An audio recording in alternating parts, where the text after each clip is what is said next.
देखो दुनिया में कोई नहीं है किसी का, ये संसार मिथ्या है। एक संत थे गुरुजी, और गुरुजी के पास एक शिष्य आया करते थे। अच्छा, कुछ दिन के बाद में शिष्य नहीं आए। गुरुजी ने मन में विचार किया कि अब तो बहुत दिन हो गए, शिष्य आया नहीं। एक दिन शिष्य आए, गुरुदेव प्रणाम। गुरुदेव प्रसन्न हुए, कहाँ रहे इतने दिन? शिष्य बोले, रहे क्या गुरुजी, अब हमारी सगाई हो गई। गुरुजी बोले, हमसे गए?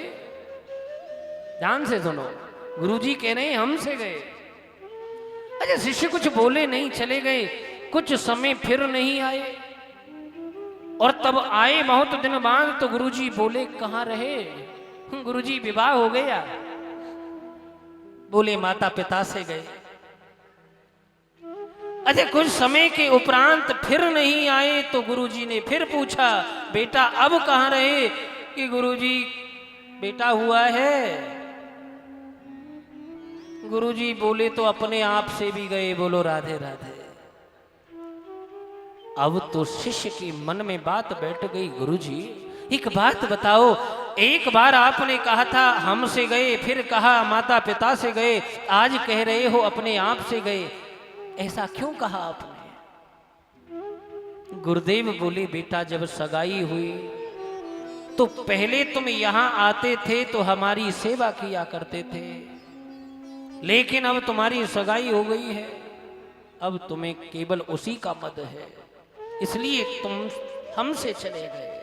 गुरु मार्ग से, उस मार्ग से दूर हो गए, गृहस्थ और विरक्त। भाई संतों का मार्ग विरक्त है और हम सब का मार्ग गृहस्थ है। लेकिन बेटा जब विवाह हो गया तो पहले तुम जितना समय माता पिता को देते थे, अब पत्नी के लिए दोगे तो माता पिता से दूर हो जाओगे, इसलिए माता पिता से चले गए। और रही बात अब बेटा हो गया है, हमने कहा है कि तुम अपने आप से गए, तो वो भी सत्य है। पहले तुम अपनी ओर ध्यान दिया करते थे, अब अपना नहीं, बेटे का ख्याल रखोगे, ये लाना है वो लाना, ऐसा करना वैसा करना, तो अपने आप से भी चले गए। अरे आप तो महाराज विरक्त हैं, संत हैं, आप तो ऐसा ही ज्ञान देते हैं, आप नहीं जानते गृहस्थ क्या है, परिवार क्या है। गुरुजी ने सोचा, बेटा मैंने कब मना किया है कि परिवार नहीं होता है? भाई मार्ग दो ही हैं जीवन में, या तो गृहस्थ का या विरक्तता का, और दोनों ही मार्ग एक जैसे हैं, बस एक ही अंतर है, जो विरक्तता का मार्ग है वो बाईपास रोड है, बाईपास सड़क है वो, लेकिन गृहस्थ वाला बीच बाजार से है, धक्का मुक्की खाते गिरते मरते पड़ते, पहुंचना तो उसी रोड में है, उसी सड़क पर पहुंचना है, मिलना उसी पर है। पर धन्य है, मैं बड़े महान हैं गृहस्थ वाले, जो इतनी क्लेशों में, इतने दुखों में, कष्टों में, झंझट झमेलों में पड़ करने के उपरांत सहन करते भी उसको पार करते हैं। बेटे के मन में, शिष्य के मन में एक जिज्ञासा लगी, तो गुरुजी कहने लगे, बेटा परिवार क्या है, कभी समय आने दो, हम बताएंगे क्या है परिवार।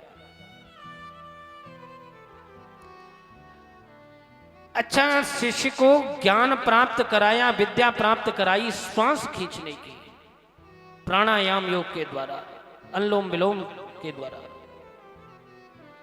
और एक दिन बोले गुरुदेव शिष्य से कि बेटा घर जाकर के आज हमारे कहे अनुसार थोड़ी देर के लिए एक नाट्यक्रम करना है, मानो नाटक करना है, तुम्हें श्वास खींच करके बस पड़ जाना है घर में, चाहे परिवार जितना भी उठाने का प्रयास करे पर हिलना भी नहीं।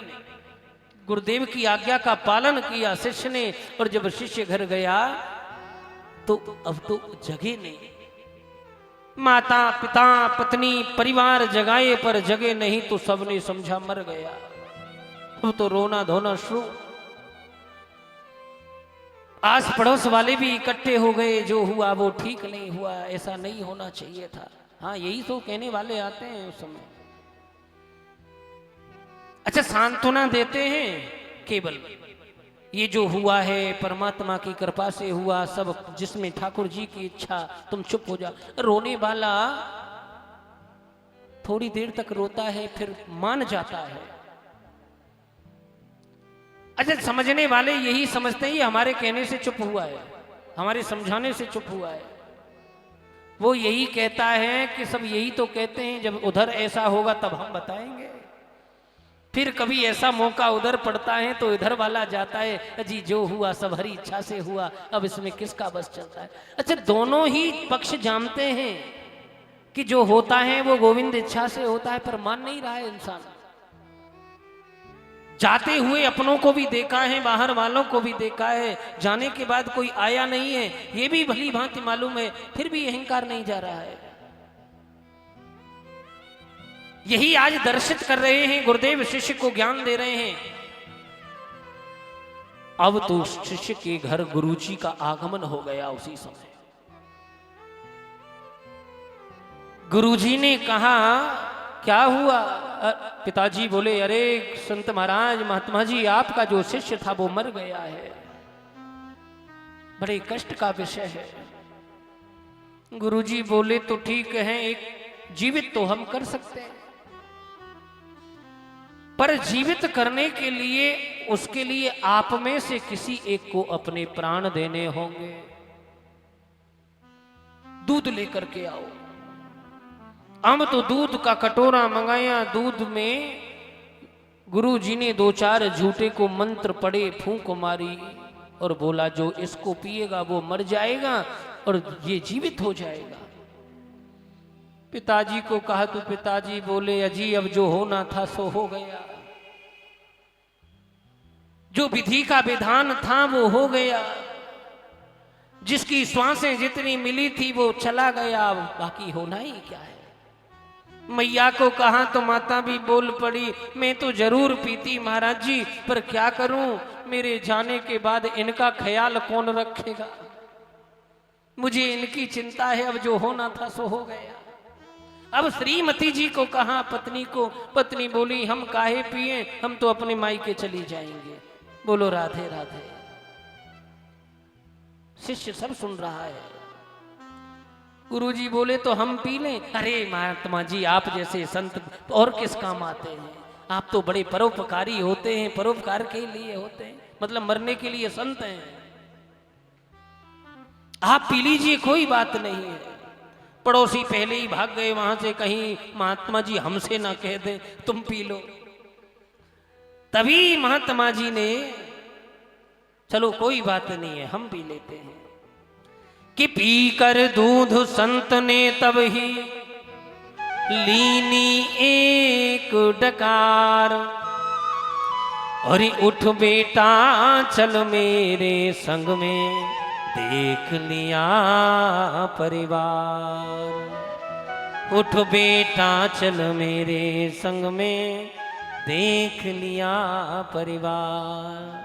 शिष्य खड़े हो गए और उसी दिन घर का त्याग कर दिया कि जान गए ये परिवार क्या है। तो प्यारे यही है, ये केवल वही आसक्ति जिसमें हमारी इस संसार सागर के जीवों में लगी हुई है और हम परमात्मा से विरक्त हुए पड़े हैं, दूर हुए पड़े हैं। मेरा मेरा मेरा यही कहते कहते जीवन गुजर गया, जाने वाला चला गया। मुझे कोई तो बताए कि किसी जाने वाले के साथ कोई आज तक गया है? फिर काहे का मेरा खाक मेरा। अरे ये कहो कि जब तक जीव कमाता है, कमाता बड़ा अच्छा लगता है, और जब कमाने के बाद खाट में भी पड़ जाता है ना, तो वो भी सबको बुरा लगता है। ये सब धन की विडंबना है।